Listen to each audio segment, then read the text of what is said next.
The initiation of the Watch Dogs series received mixed reviews, mainly for its graphics, but the gameplay and the story were not bad at all. And with its sequel, many issues that plagued the first game were solved, but it's not as good as you would think.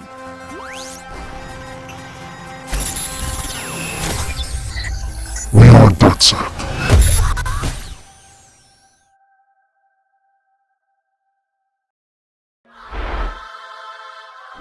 Watch Dogs 1 was hated the most because of its misleading E3 trailer and disappointing graphics. But that's not the case with Watch Dogs 2. Instead of the serious, almost dark atmosphere of Watch Dogs 1, Watch Dogs 2 visuals showcased bright colors and a different feel. Ubisoft finally partially delivered the graphics we expected from Watch Dogs 1, and I say partially because come on, them graphics look like they would cook your PC. The graphics aren't the only impressive thing about the game. Details like vehicles getting dirty when driving on dirt and leaves falling on your car show the care that went into crafting this game.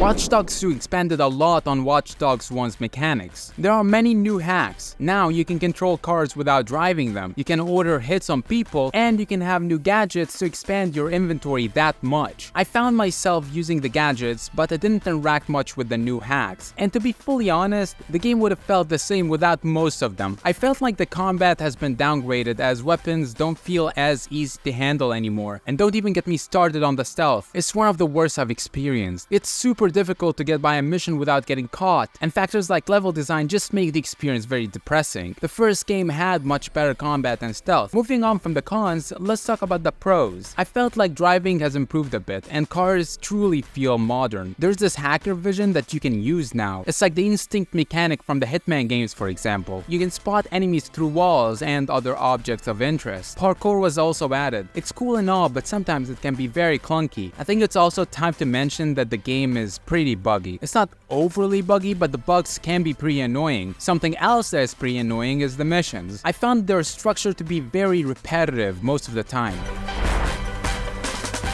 The story is about Marcus, a new DedSec member. DedSec is trying to take down Blume, which is basically CTOS 2.0 that has gotten out of Chicago and expanded into the world. I don't know how to feel about this story. I can assure you that it's not better than Aiden's story, but it's not bad either. The game shifted into a brighter tone, rather than Watch Dogs' sort of dark one, and DedSec members feel alive. It's easy to relate to them because they are youthful people too, with their own interests, hobbies, but also a huge responsibility. Oh yeah, man, and one last thing, man. Like, your last 5 movies have been just disappointing as shit, so act better. Alright, keep your chin up. Peace! Watch Dogs 2 is a slight improvement over its prequel. However, it has its downsides that set it back hard. For that, it deserves a 7.7 out of 10.